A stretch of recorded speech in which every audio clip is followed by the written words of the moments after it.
예, 이번 판례는 그 2021년 5월 27일자 2019 그 621 결정입니다. 제목처럼 외할아버지가 아이의 아버지를 상대로 아이의 양육비를 청구할 수 있는가라고 하는 겁니다. 뭐 구체적인 사실관계를 보면 다음과 같습니다. 갑과 을은 2006년 2월 7일 혼인신고를 했고 그 사이에 사건 본인, 즉 아이가 출생했습니다.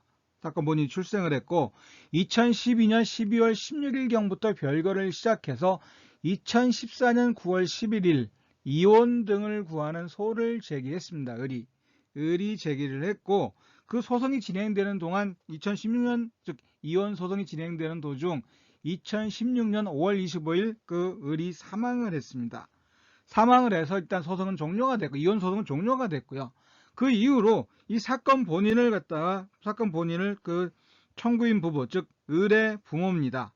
그 부모가 그 손자인 사건 본인을 양육을 한 거죠.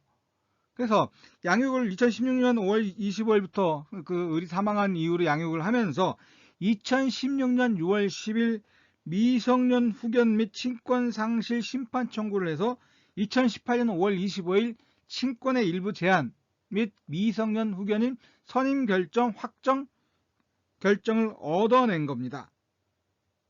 그리고 나서 이제 이 상태에서 그 이혼 소송이 진행되는 동안에는 사전 처분에 따라서 그 망인 을에게 갑이 월 70만 원씩 양육비를 지급을 했습니다. 양육비를 지급을 했었는데 이 망인 을이 사망하고 나서는 양육비 지급이 없었다라고 하는 거죠. 따라서 이 을의 부모인 청구인 부부, 즉 사건 본인의 외조부모가 되겠죠. 즉 미성년 후견인이 된 이 외조부모가 그 사건 본인의 아버지 부에 대해서 사건 본인의 양육비를 청구한 겁니다. 그러니까 을이 이혼 소송을 제기해서 그 소송이 진행되는 동안에는 매월 70만 원씩 양육비가 지급되는데 을이 사망하고 나서 소송이 종료가 되자 그 이유는 어떻게 해요? 그 양육비 70만 원을 지급하지 않았다라고 하는 거죠. 그래서 을이 사망하고 나서 그 사건 본인에 대한 미성년 후견이 되었고 따라서 그 양육하는 비용을 누구에게 그 미성년 자녀 즉 사건 본인의 아버지인 갑에게 청구한 겁니다. 누가? 즉 사건 본인의 외조 부모, 여기서 뭐 청구인이니까 그 외할아버지가 그 아버지를 상대로 아이의 양육비를 청구한 겁니다. 그럼 왜 이게 문제가 되느냐 라고 하는 것인데요. 쟁점 이런 겁니다. 결국 미성년 후견인인 외조부가 사건 본인의 부모를 상대로 양육비를 청구할 수 있느냐라고 하는 겁니다. 청구할 수 있냐. 그럼 이 사건을 이해하기 위해서는 뭘 또 생각해야 되냐면요.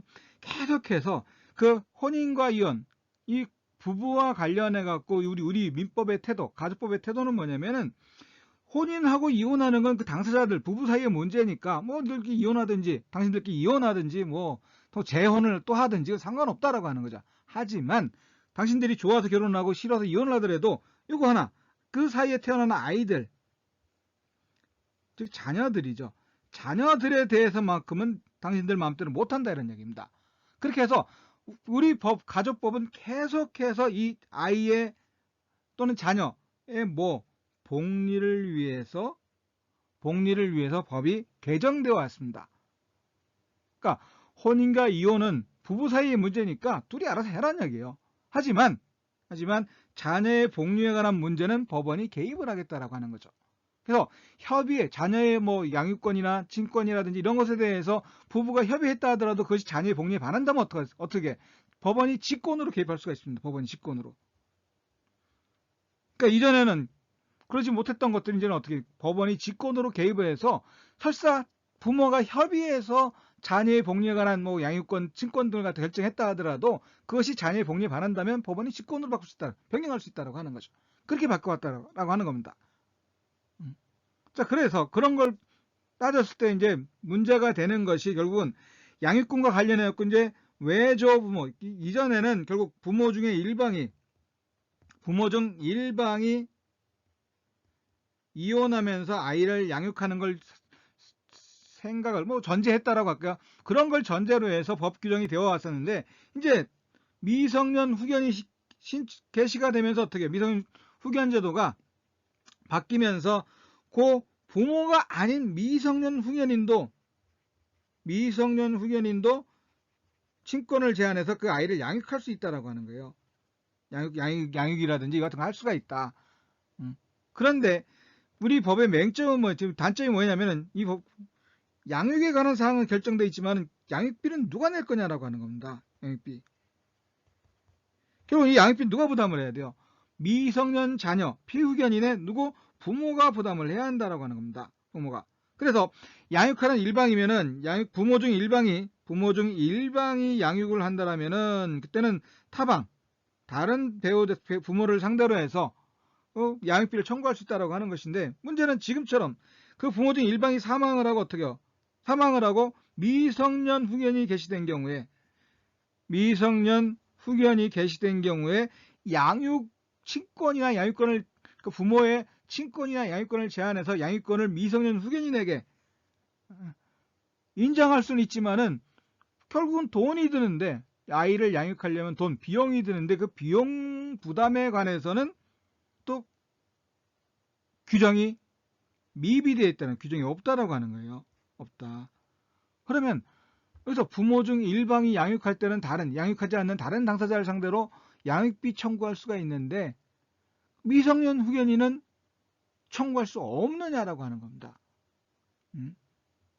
그래서 그런 점에서 이제 이 사건의 의미가 있다라고 하는 것이고요. 그럼 관련 조문을 왜 그럼 이런 얘기를 하느냐라고 하는 것은 관련 조문을 사실 좀 복잡하고 양이 많지만 간단하게 훑어보는 걸로 해서 이게 왜 문제가 되는구나 이해할 수가 있을 것 같아요.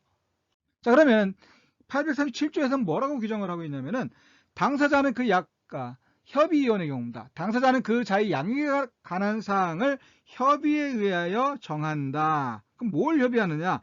양육자, 양육비용, 면적교섭권의 행사 및 그 방법에 대해서 규정을 하고 있습니다. 이걸 결정을 해야 돼요. 그런데 이렇게 양육에 관한 사항을 결정했다 하더라도 가정법원은 제 5항에 가서 보면 이런 얘기가 있어요. 자녀의 복리를 위하여 필요하다고 인정하는 경우에는 부모, 자녀 및 검사의 청구 또는 직권으로 자녀의 양육에 관한 사항을 변경하거나 다른 적당한 처분을 할 수 있다. 이렇게 결정했다 하더라도 법원은 자녀의 복리를 위해서 그 양육에 관한 사항을 변경하거나 다른 적당한 처분을 할 수 있다. 이렇게 되어 있습니다. 그러니까 양육에 관한 사항을 법원이 결정할 수 있다고 하는 거죠. 그 다음 이게 민법 837조의 이야기고요. 그 다음 또 가사사정법 2절을 보게 되면은 민법 제837조 및 837조의 2 같은 법 제843조에 따라 위 각 조항이 준용되는 경우 및 혼인의 취소 또는 인지를 원인으로 하는 경우를 포함한다. 자, 837조, 837조의 2에 따르는 자녀의 양육에 관한 처분과 변경, 면적교섭권의 처분 또는 제한, 배제, 변경 이와 같은 거는 가정법원의 전속 관할로 한다라고 규정을 하고 있습니다. 그러니까 이런 사건들은 결국 어디에서 가정법원이 전속해서 관할한다라고 하는 겁니다. 관할한다. 이것이 있고 또 가사소송 규칙에 따르면요. 제99조에서 자녀의 양육에 관한 처분과 변경 및 친권자의 지정과 변경에 관한 심판은 부모 중 일방이 다른 일방을 상대방으로 보시면은 실제로 부모 중 일방이 다른 일방이라고 되어 있기 때문에 미성년자를 후견하는 소위 미성년 후견인은 여기에 원칙적으로 해당할 수가 없다라고 하는 거죠. 그러니까 미성년 후견인은 양육하고 있어도 다른 일방을 부모 중 다른 일방을 상대로 양육하지 않는 부모가 되겠죠. 양육하지 않는 부모들을 상대로 그 양육비 청구할 수가 없다 이렇게 되는 겁니다. 자격이 없다라고 하는 거죠. 그러니까 부모 중 일방이 청구할 수 있으니까 가사소송 규칙에 따르면 이런 얘기고요. 또 그 다음 또 보게 되면 민법 제924조 2를 보게 되면 친권의 일부 제한의 선고 이렇게 되어 있습니다. 가정법원은 중간 생략하고 자녀의 복리를 해치거나 해칠 우려가 있는 경우에는 자녀의 친족, 검사 또는 지방자치단체의 장애 청구에 의하여 구체적 범위를 정하여 친권의 일부 제한을 선고할 수 있다. 결국 여기서 입사건은 뭐예요? 구체적 범위를 제한하여 친권의 일부 제한을 선고할 수 있다. 친권 친권을 제한해서 이제 양육권을 누구한테 줬다는 거예요? 양육에 관한 사항을 누구한테? 미성년 후견인한테 양육해라 라고 선고할 수 있다, 이렇게 된 겁니다. 구체적 범위를 정해서 일부 제한할 수 있다라고 하는 것이고, 그리고 928조를 보게 되면 미성년자에게 친권자가 없거나 친권자가 제924조의 2, 이 앞에 조문이죠. 925조 또는 927조 제1항에 따라 친권의 전부 또는 일부를 행사할 수 없는 경우에는 미성년 후견인을 두어야 한다. 친권자가 없거나 친권 전부 또는 일부를 행사할 수 없는 경우 미성년 후견인을 두어야 한다. 미성년 후견인을 두어야 한다. 그럼 미성년 후견인은 어떻게 선임할 것이냐? 가정법원은 924, 924조의 2, 925조에 따른 친권의 상실, 일시정지, 일부 제한의 선고 또는 법률 행위 대리권이나 재산관리권의 상실 선고에 따라 미성년 후견인을 선임할 필요가 있는 경우엔 직권으로 미성년 후견인을 선임한다, 이렇게 되어 있습니다. 자, 미성년 선임에 관한 규정을 갖다 두고 있다. 그렇게 이해하시면 될 것 같아요.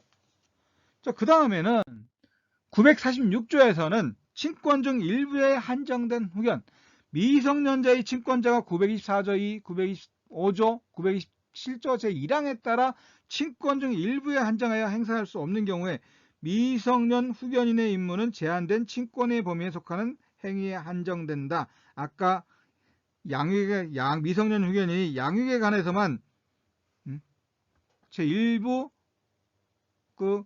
양육에 관한 사항만을 갖다가 미성년 후견인의 권한으로 할 수 있다라고 그렇게 했습니다. 그러니까 여기서 뭐가 문제가 돼요?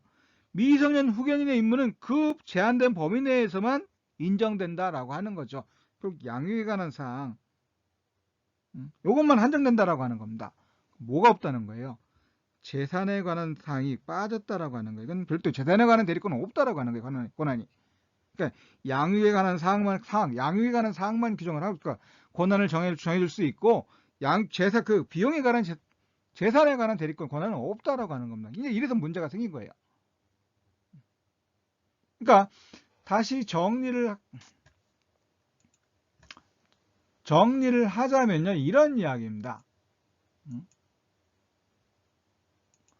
정리를 하자면은, 자, 지금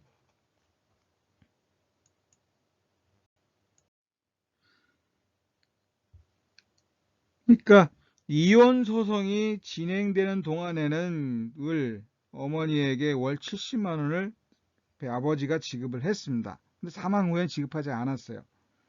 그래서 이 청구인 부부는 결국 그 이후 딸이 사망하고 나서부터 그 외손자를 키우던 그 청구인 부부는 결국 어떻게 해요? 그 아버지를 상대로 양육비를 청구를 했는데 양육할 권한, 미성년 후견인으로서 양육할 권한은 있지만 앞에 조문을 쭉 보게 되면 뭐가 없다라고 하는 것이냐면 양육비를 청구할 수 있다라고 하는 이런 권한에 관한 근거 규정이 없어요. 아까 양육비는 부부의 일방이 다른 일방을 상대로, 즉 양육하는 자가 양육하지 않는 부모 중 일방을 상대로 어떻게 해요? 양육비 청구할 수가 있는데 거기에 이건 미성년 후견인은 포함되지 않고 규정이 없다라고 하는 거죠. 없다. 그러면 어차피 미성년자를 양육하기 위해서는 돈이 드는 것이 사실이고, 양육권자가 부모 중 일방이 양육하게 되면 다른 일방 부모에 대해서는 양육비 청구할 수가 있는데, 그러면 그 양육할 수 있는 양육자가 부모가 아닌 미성년 후견인, 이 외조부모, 조부모처럼 제3자인 경우, 그 부모가 아닌 제3자인 경우에도 결국은 양육하고 있고 양육할 비용은 결국 부모가 부담해야 될 것이니까 청구할 수 있지 않느냐라고 하는 겁니다. 그러면은 이에 관해서 법원은 뭐라고 결론적으로 얘기를 했냐? 그러니까 가정법원은 부모가 미성년 자녀를 양육하는 것이 오히려 자녀의 복리에 반한다고 판단한 경우 부모의 친권 중 보호교양에 관한 권리, 거소 지정권 등 자녀의 양육과 관련된 권한, 이와 양육권이라고 하는데, 양육권만을 제한하여 미성년 후견인이 부모를 대신하여 그 자녀를 양육하도록 하는 내용의 결정도 할 수 있다. 즉 부모가 아닌 제3자로 하여금, 즉 미성년 후견이죠. 미성년 후견인으로 하여금 부모를 대신하여 자녀를 양육할 수 있도록 하는 결정이 가능하다. 할 수 있다라고 하는 겁니다. 그러면 두 번째, 가정법원이 민법 제924조 2에 따라 부모의 친권 중 양육권만을 제한하여 미성년 후견인으로 하여금 자녀에 대한 양육권을 행사하도록 결정한 경우에 민법 제837조를 유추 적용하여 미성년 후견인은 비양육친을 상대로 가사소송법 제2조 제1항 제2호 남목 3에 따른 양육비 심판을 청구할 수 있다고 봄이 타당하다. 이렇게 되어 있습니다. 이게 그럼 무슨 얘기야? 양육 미성년, 아까 외조부모인, 이 사건에서 외조부모가 미성년 후견인이고, 따라서 미성년 후견인은 비양육친, 그 갑이 되겠죠. 아버지인 갑을 상대로 뭘 할 수 있다는 거예요? 가사소송법 규정에 따라서 양육비 심판을 청구할 수 있다. 왜? 자, 그럼 이것이 왜 문제가 되냐고 아까 잠깐 말씀드렸죠.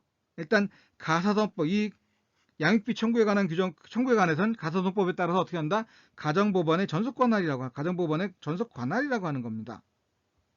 근데 가사소송과 관련해 갖고는 어떻게 한다 그랬죠? 아까 양육비 청구는 부모 중 양육하는 일방이 양육하지 않는 타방에 대해서 청구할 수 있다고 돼 있어요. 그러니까 미성년 후견인에 관한 내용은 없다라고 하는 거죠.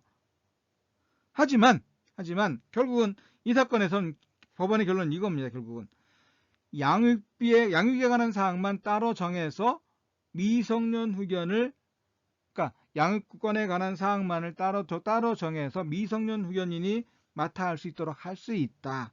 이 경우에 미성년 후견인이 양육하지 않는 비양육친을 상대로 양육비 심판을 청구할 수 있다.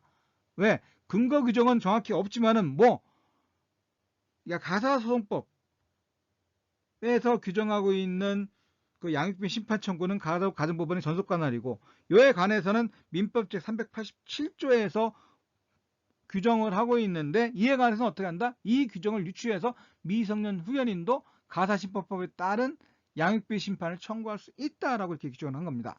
그럼 그 이유가 뭐냐라고 하는 거죠. 그 근거가. 법원이 이야기하는 그 이유는 뭐냐?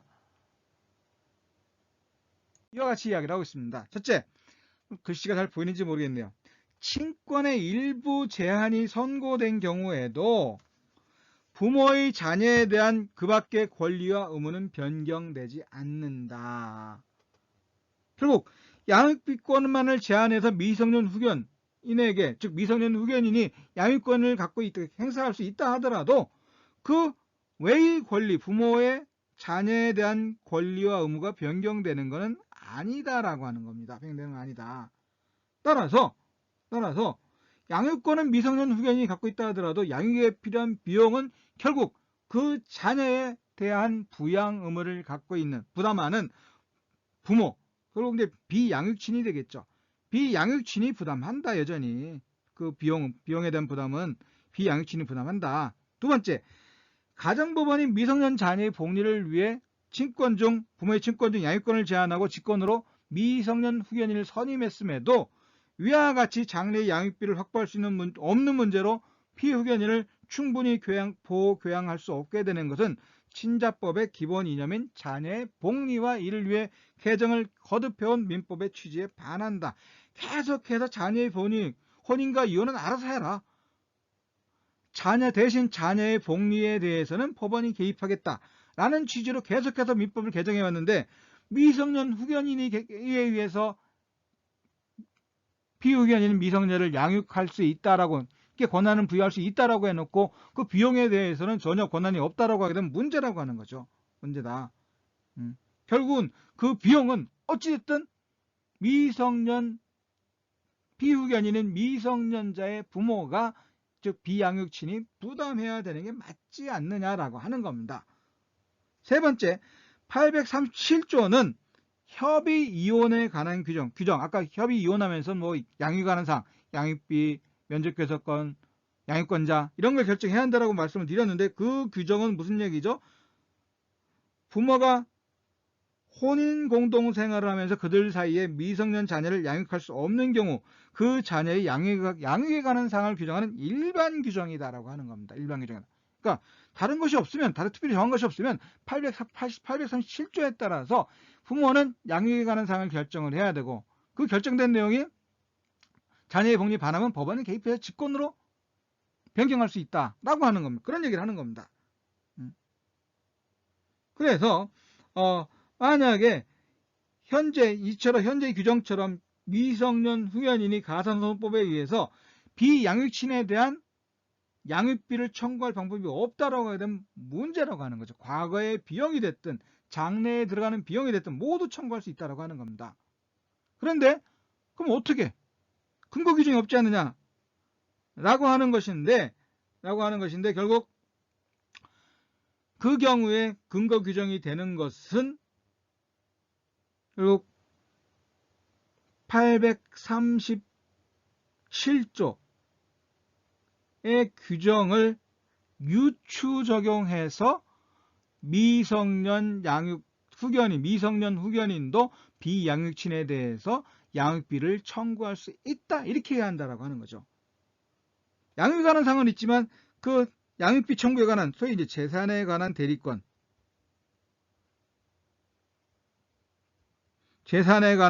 은 규정하고 있지 않다라고 하는 겁니다. 따라서 미성년 후견인에 대해서 재산에 관한 대리권이 없으니까 양육비 청구할 수 없다라고 하게 되면은 알맹이만 있고 껍데기는 없는 이런 결과가 되는 거예요. 양육은 하되 비용은 청구할 수 없는 이런 문제가 되는 겁니다. 결국 과거에 들어간 비용뿐만, 과거에 소요된 양육비뿐만 아니라 장래에 소요될 필요한 양육비조차도 비까지 모두 청구할 수 있어야 된다라고 하는 겁니다. 양육비를 청구할 수 없다, 확보할 수 없다라고 하는 건 굉장히 큰 문제라고 하는 거죠. 그건 아까 말씀드린 것처럼 계속해서 자녀의 복리를 위해서 민법을 개정해온 그 취지에도 반한다라고 하는 겁니다. 그리고 네 번째, 결국 이 이야기처럼 현행법상 이 미성년 후견인의 장래 양육비 확보 방안에 관한 명문의 규정이 없는 것은 결국은 입법의 공백, 입법적 불비다라고 하는 겁니다. 결국 간과한 거, 빠뜨린 것이다. 양육만 하고 그 비용을 청구할 수 없다라고 하는 건 큰 문제죠, 사실은. 그래서 입법의 공백으로 보인다. 따라서 어떻게 해요? 그럼 입법의 공백으로 보이니까 결국 어떻게 해석을 통해서 어떻게 해요? 837조의 규정을 유추 적용해서 미성년 후견인도 양육비를, 비양육친에 대해서 양육비를 청구할 수 있어야 한다. 이렇게, 그게 타당하다라고 얘기를 하는 겁니다. 그래서 결론은 이런 얘기죠. 미성년 자녀가 부모의 혼인 공동생활 가운데 성장할 수 없는 경우 자녀의 안정적인 성장을 위해서는 양육비의 적절한 확보가 필요하다라고 하는 거죠. 그렇게 이야기를 하는 겁니다. 그래서 결국 이 사건은 결국 그런 얘기입니다. 미성년 후견인이 그전에는 부모 중 일방이 양육을 하고 다른 비양육친에 대해서 양육비 청구할 수 있다. 그 양육비를 확보하는 방법에 관해서 계속해서 개정이 되어 왔고 발전해 왔지만 요상 미성년 후견인에 관해서는 그 양육비 확보에 관한 것이 어떻게 해요? 입법적 공백, 불비다라고 하는 거죠. 빠뜨린 것이 아니냐. 그럼 결국 어떻게 양육에 관한 일반 규정으로 볼 수 있는 837조의 규정을 유추해서 미성년 후견인도 양육비 청구를 위해서 가사심법법에 따른 그 청구를 할 수 있어야 한다. 이게 결국 법원의 이 결정의 취지라고 하는 겁니다. 그렇게 이해하시면 될 것 같아요. 이번 사건은 이것으로 마치도록 하겠습니다. 계속해서 구독, 좋아요 눌러주시면 계속 판례 이야기를 이어갈 수 있을 것 같습니다. 감사합니다.